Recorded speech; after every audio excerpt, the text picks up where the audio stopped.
بسم الله الرحمن الرحیم. د ټول نه مخکې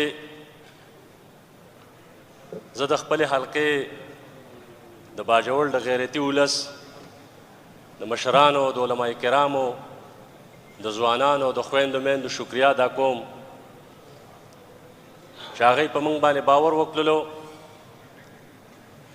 او دې قومي جرګې ته خپل وکیل وټاکلو او دلته یې راولېږلو.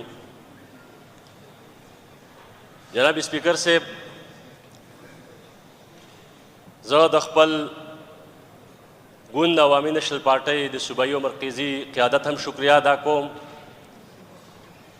چې ما ته ټکټ جاري کړی و او په دې نامسداد حالاتو کې چې کوم دی موږ په دغه میدان کې ولاړو.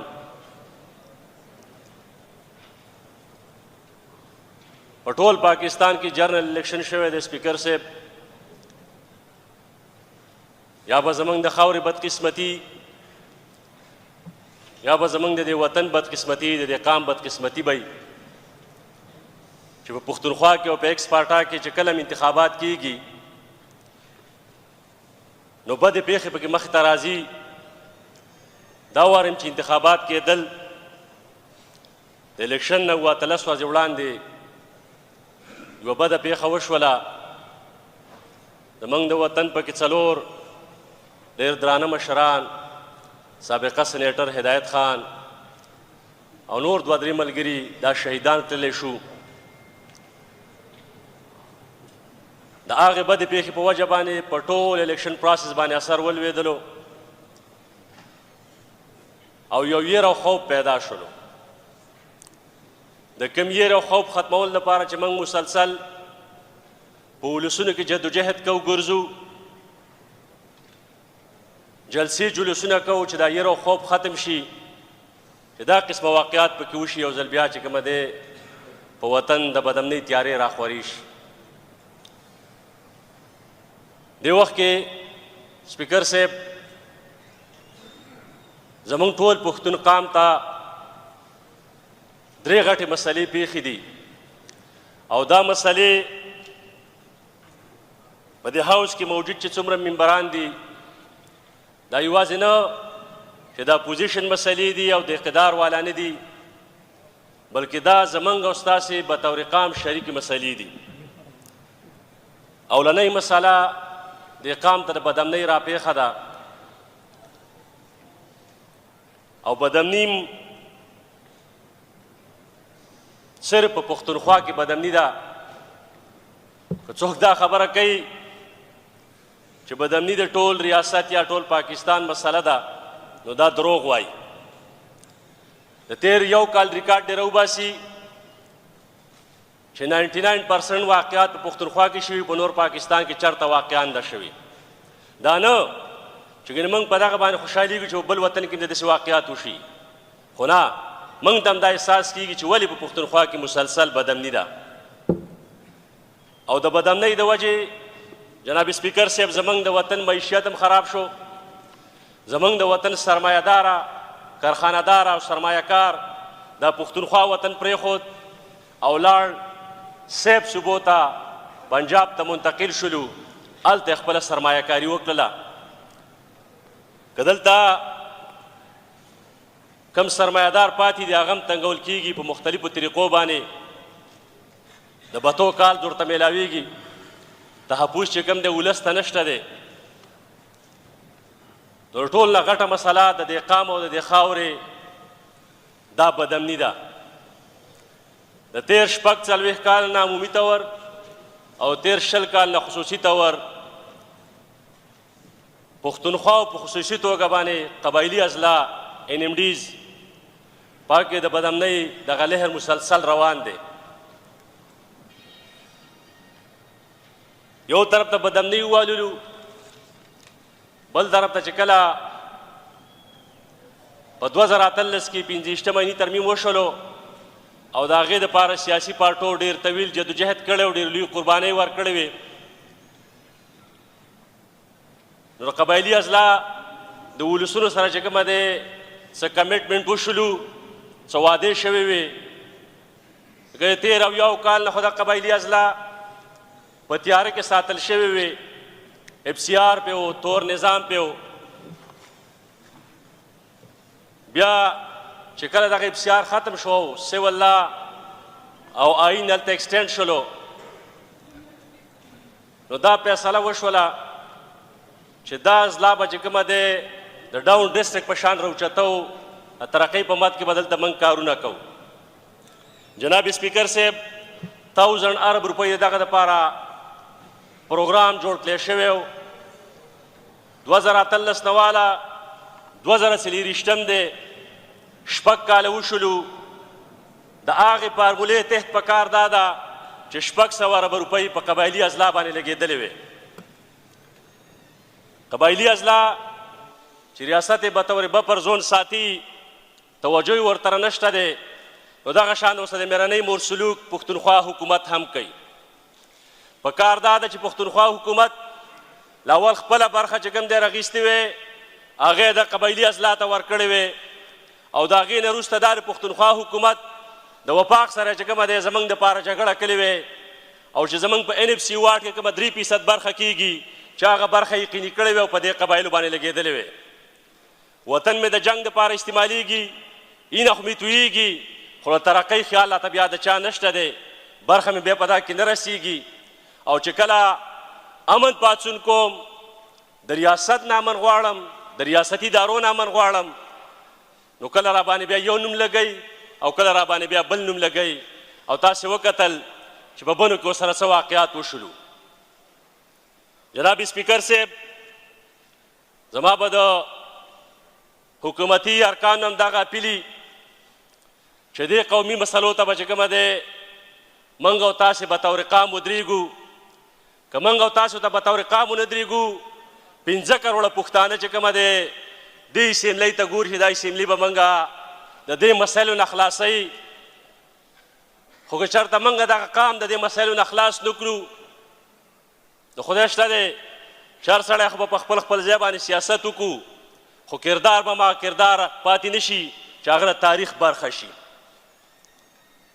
دا د بدامنۍ چې کوم تسلسل را روان دی، د دې په شا یو فلسفه دا هم ده چې زمونږ پښتونخوا وطن جنتي وطن چې د هر قسمه معدنیاتو نه ډک دی، هغه معدنیات چې کومه دی ډېر په بېرحمۍ سره لوټ کېږي. موږ وینو چې په رڼا ورځ باندې دغه معدنیات چې د 18 ترمیم تحت حق چې کومه دی د هرې صوبې چې کوم پیداوار کېږي، له اول د هغې د عوامو دی. بدقسمتي دا ده دا صوبه بجلی پیدا کوي، ګیس تیل پیدا کوي، خو حق پې چې کومه دی اوسه پورې په آئین کې بېشکه چې شته دی، خو عمل درآمد پې در اوسه پورې ونه شولو. زموږ بچي په دې جنتي وطن کې نهر دي، د وسایل نه ډک وطن دی، یو طرف ته په جنګ مسلط دی، بل طرف ته په خپلو وسایلو باندې اختیار نشته چې زموږ په بچو باندې ولګېږي. ټول مسافرۍ ته روان دي. زه به تر خپلې ضلعې ذکر وکړم جناب سپیکر صاحب، 80% ځوانان زمونږ دا د ملک نه بهر او یا د ضلعې نه بهر په پاکستان کې په مختلفو ښارونو کې مزدورۍ کوي.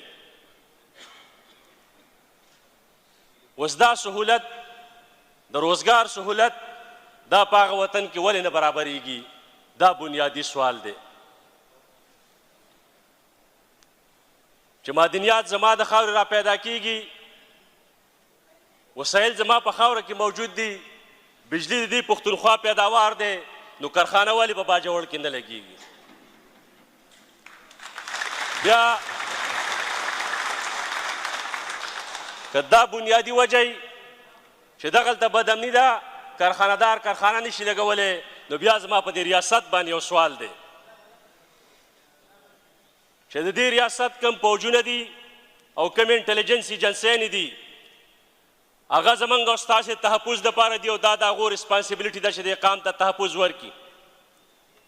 نو په پښتونخوا وطن کې بدامني ده. زه به مثال ورکوم، په دې پاکستان کې دننه په دې د زما نه څوک نه خفه کېږي، او په پنجاب کې امن دی چې کم پوځونو او کمو لښکرو په پنجاب کې امن قایم کړی دی، دغه شان امن پښتونخوا ته ولې نه میلاویږي؟ دا د دې ریاست کمزوري ده که دا د اسټبلشمنټ کمزوري ده؟ بیا 20 کاله وشولو موږ په د خاورې یو نامعلوم جنګ مسلط کړی شوی دی چې موږ ته هېڅ قسمه پیدا نشته دی یا د اسلام آباد اشراف یا ته او یا اسټیبلشمنټ ته پیدا ده دې پښتنو ته هېڅ قسمه پیدا نشته اینه صرف زمونږ تویږي ځکه نن دلته راغلی نو ما د امن په بیانیه باندې اوټ اخیستی دی ما د باجوړ د ځوانانو سره د علما کرامو سره د خویندو میندو سره د ټول قام سره د الله وسکلی و چې زه به د اسمبلۍ په پلور باندې په بدامنۍ خبره کومه او تور ته به تور وایم او سپین ته به سپین وایم حق ته به حق وایم باطل ته به باطل وایم د دې وطن دا بدامني چې کومه ده دا به اوس وختي ختمه شوې کله چې دلته د ای پي ایس واقعات وشولو او پاکې 2500 ماشومان په بېدردۍ سره شهیدان تللی شولو د هغې نه پس د ریاست ټول چې څومره سټیک هولډرز دي سیاسي پارټو مشران دي او د اسټیبلشمنټ مشران دي دا ټول کېناستل او یو پروګرام یې ترتیب کړو نیشنل ایکشن پلان دغه 2 نکاتو باندې په تېر 10 کاله کې ولې عمل درآمد ونه کړلی شلو دا په ځکه عمل درآمد نه کېږي چې د دې ریاست مقتدرو قوتونو د دې وطن اقتصاد دا جنګ ګرځولی دی چې څو پورې دلته جنګ او بدامني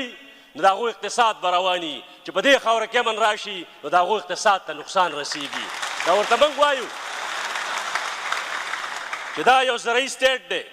د دې اقتصاد په زراعت باندې ودروه د دې اقتصاد په صنعت باندې ودروه د پښتانه نور ډېر سخت تنګ راغلي د بدامنۍ نه نور دې قام ته امن ورکړه ستا هغه داخله او خارجه پالیسي که تېر 45 کال نه په دې وطن کې اور بل کلی دی هغه ضیاءالحق نن خو نشته دی خو دا اور هغه کرلی و نن هم پکې پښتانه سوځي دغه پالیسۍ به بدلولي تر څو چې دغه ډیپ سټیټ پالیسۍ بدل شوي نه وي تر هغې په دې خاوره کې امن نشي راتلی د ګاونډي هېوادونو سره ښه تعلقات ساتل پکار دي او دی چې کومې پرایویټ ملیشې جوړوي دا پراجکټ یې به دی بندوي دا پرایویټ ملیشې به دی ختموي او چې کومې ټرین کړي هغه دې په خپله اوس سنبال کړي هغه بلا اوس په دې خاوره او په دې قام باندې لګېدلې ده د روزانه په بنیاد چې دا په زرګاو خلک امن پاڅونونو ته راوځي سبا زما په وطن کې زما په حلقه کې باجوړ کې امن پاڅون دی د دنیا خلک راوځي د څه دپاره راوځي د دې دپاره راوځي چې په وطن کې غیر محفوظ دي او په وطن کې غیر محفوظ دي ریاستي ادارې موجود دي پوځونه او لښکرې موجود دي انټلیجنس ایجنسۍ موجود دي او زما قام ته تحفظ نشته دی دا خو بنیادي کمزوري د هغو ده موږ سیاسي خلک یستو موږ به په دې پلور باندې خبره کوو موږ به په جرګه کې کوو موږ به په جلسه کې کوو تحفظ ورکول د دې کار دی او دا د ټول پارلمنټیرین د ټولو ممبرانو فرض جوړیږي چې دلته تاسې د قوم په اوټ راغلی یاستئ نو د قوم د احساساتو او جذباتو ترجماني به کوئ دا نه که د دې قوم حق راوړلي نو راځئ 1500 ارب روپۍ چې کومه دی نن وفاق ته د پښتونخوا پورې دي د بجلۍ او د اوبو هغه 1500 ارب روپۍ ته راوړئ په قبایلي اصلاح باندې ولګوئ چې هلته خلک مظلوم هم دی محکوم هم دی زخمی هم دی دردېدلی هم دی هغو ته توجه ورکوئ په دې کې پکار ده چې کمپیټیشن وکړو په دې کې کمپیټیشن نه دی پکار چې په یو بل باندې بېځایه الزامونه په یو بل پسې پچموزې دا خوند نه کوي جناب سپیکر صاحب د امن په حوالې سره به ستاسو نه زموږ دغه اپیلي د ټول هاوس ته هم دغه اپیلي چې دا هاوس به ډېر سنجیده کېدل غواړي ځکه دا یو قومي مسله ده او چې په قومي مسله باندې موږ پښتانه په اتفاق نشو په اتحاد نشو او دې ته ونه درېږو او د دې بدامنۍ مخنیوی ونه کړو نو راتلونکي نسلونه به چې کوم دی موږ معاف نه کړي موږ خو په جنګ کې رالوی شولو خو زموږ را روان نسلونه چې کومه دی غواړو دا چې هغه د بدامنۍ څخه مخ نه شي یو خوشحاله او آباد پښتونخوا ورته چې کوم دی پرېږدو بیا